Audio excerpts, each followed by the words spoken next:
Hello, everybody. Welcome back. Today we're going to be discussing, well, the U.S. and Iran war coming to an end. Um, and we are in the final stages of it, essentially wrapping up. Now there's been talks, of course, about making a peace deal for a while, and now it's finally in progress. Um, Donald Trump is obviously trying to take all the credit for it, which, yeah, he did indeed end it, but he also started it. Now, yeah, I'll give him his flowers for ending the war because it was a pointless and stupid war to begin with, and it was the reason why some of us were paying $5 to $6 a gallon per gas. So, thanks, Donnie. Now I'm sure gas prices won't magically go down, but it will. They will gradually drop, but it's really not because of him doing anything special. It's just him ending the conflict that he started because the Strait of Hormuz was already open before the war. And now he said, "Oh, it's open now." Okay, well, it was open before. You didn't have to start this conflict and blow up school children and do all this terrible stuff. Oh, and also fight on the behalf of Israel because they didn't do shit during this war. I mean, they did, but they didn't do much. Well, they did all the dirty stuff. But again, this war is finally coming to an end. It was not a super long conflict like some of us were worried about. Some people were worried it was going to turn to another 10-year long war in the Middle East, which thank God we don't need another one of those in our world. We really don't. But yeah, it's finally coming to an end, which is good, of course. But doesn't change the fact that we send our troops to go die in a pointless war. That we blew up innocent. We killed innocent people. Our military killed innocent people caught in the crossfire. And I know that happens in war. People will say, "Oh, well, that always happens," but this war did not need to happen. Let me remind you. Sorry, I almost dropped my phone. Let me remind you that this war did not need to happen. And they always say, "Oh, well, Iran's close to having nuclear weapons." They've been saying that shit since the fucking 80s. Freaking Netanyahu, his ass has been saying that since like the 90s, I think. He said, "Oh, Iran will have a nuclear weapon." 1 week later, "Oh, Iran is going to have a nuclear weapon." A few weeks later, a few months later, a few years later, he's been saying it almost all the time. And I think he uses it as like I don't know, like a treat to the United States. Like, "Oh, hey, Iran's going to have a nuclear weapon. You got to help me." And it's more evident, obviously, because Trump glazes them. It's just, this war never had to happen. None of our service members should have died, and none of the innocent people should have died. This conflict shouldn't have happened. The Strait of Hormuz should have remained open, and in my opinion, again, it should have never happened. And then during this war, it was just funny to see how Trump was reacting and how Trump was treating it.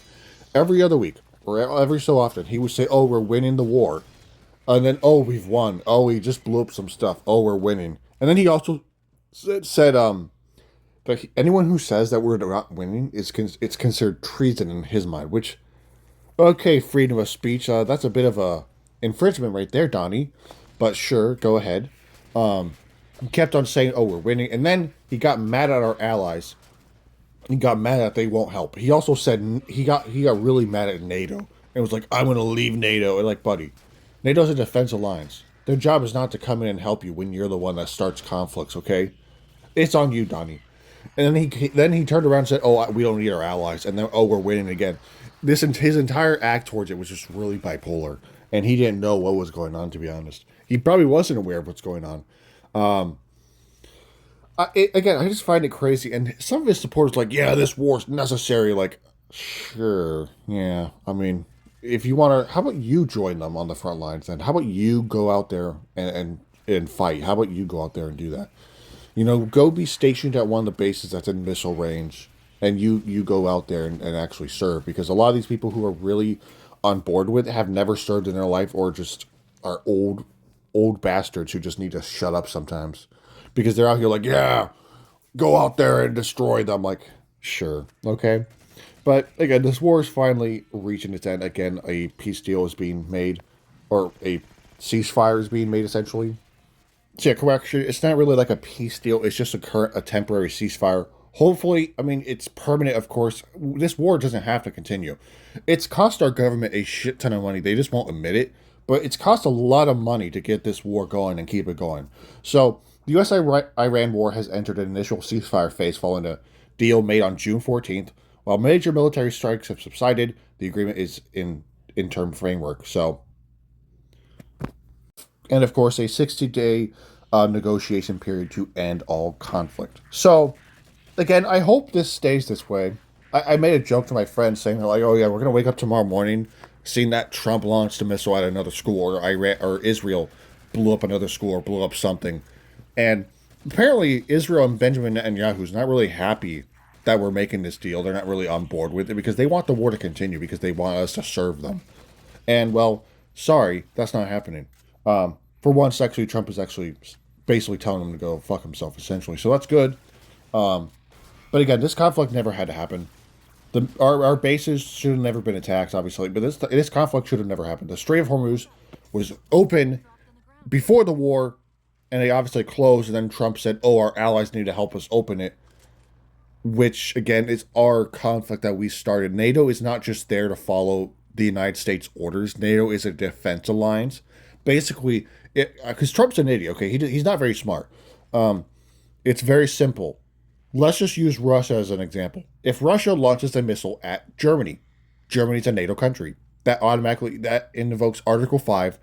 An attack against one is an attack against all. That does not include the United States going out of its way to start a conflict against Iran because Netanyahu told Trump to do so.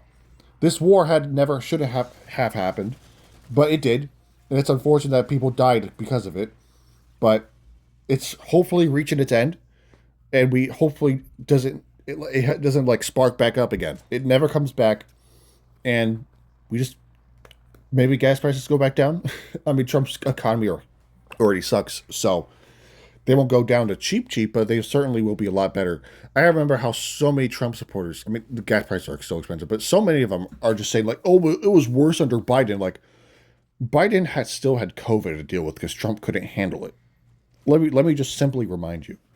Trump supporters again are an interesting bunch because they're not very smart either. They're kind of like the guy they worship. They're equally just as stupid, to be honest. They love to say listen. Trump and not Trump. Biden and Obama lives rent free in their heads, especially Trump. Trump is constantly talking about Biden and Obama. Like, buddy, move on. Obama's been out of office for a long ass time now, and Biden is gone. He's not in office. I mean, man has cancer. Let him be. But those two, they live rent free in all of our heads. But they love to mention how Biden's prices were worse. First off, again, Biden still had COVID to deal with because Trump could not handle it. Trump let COVID get out of hand, and that's the reason why COVID got so bad because Trump could not fucking handle it. Biden, he didn't handle it perfectly either, but he did get it under control. And gas prices during Biden's era were not perfect. And I'm not trying to say Biden was a great president because personally I didn't like him all that much either. I thought he was just too old. And Trump is 80. This is an off-topic political rant. There definitely needs to be an age cap. Okay, we can't be having 80-year-old dudes running our country because Trump's already decaying. He's a decaying, rotting pumpkin. They just don't tell you his health problems, but it's pretty evident that he's dying, or he's slowly just decaying as we speak. And then they always, they say he's in perfect health, like no, he's not. And he loves to mention how Biden fell asleep. Well, Trump's fallen asleep a lot often. He's been falling asleep very often recently as well. But anyways, back to the main topic is hopefully a real deal is made. Hopefully JD Vance isn't there because apparently every time JD Vance is involved, the deals fall apart. No, that's a serious thing. It's happened. Every time he's been involved, the deals fell apart. But we'll see if that happens again. But keep JD Vance away from this thing because no one likes him either. But overall, I really hope that this is real. I really hope that this war really does come to an end. The Strait of Hormuz can actually be open, even though it was already open. So, I mean, again, I just don't understand the point of this war. And also, it was called Operation Epic Fury. Who let their 5-year-old son name this, or did Donald himself name it? Oh, Operation Epic Fury. Honestly, that sounds really cool. Or I don't know. Honestly, this should have never have happened. But hey, I mean, it's potentially coming to an end. Hopefully, this ceasefire deal and all the peace talks go smoothly, and I don't have to make a follow-up video about a week later saying how the United States has bombed Iran again. So, again, hopefully this goes smoothly, and we can possibly be paying for maybe $3 a gallon gas, because that's certainly better than what it is right now with 5, 6. God, in some areas I've seen it like up to 6, and it's like, oh my God.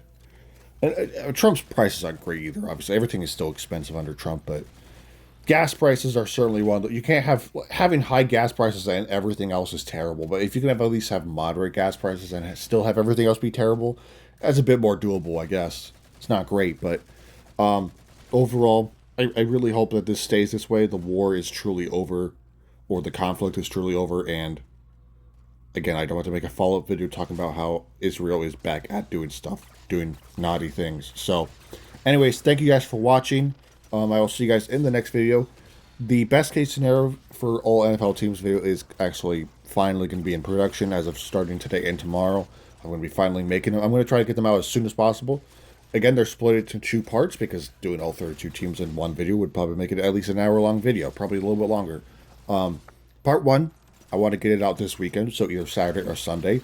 And then part 2 will drop the following week, the same week, of course, probably like around Tuesday or Wednesday.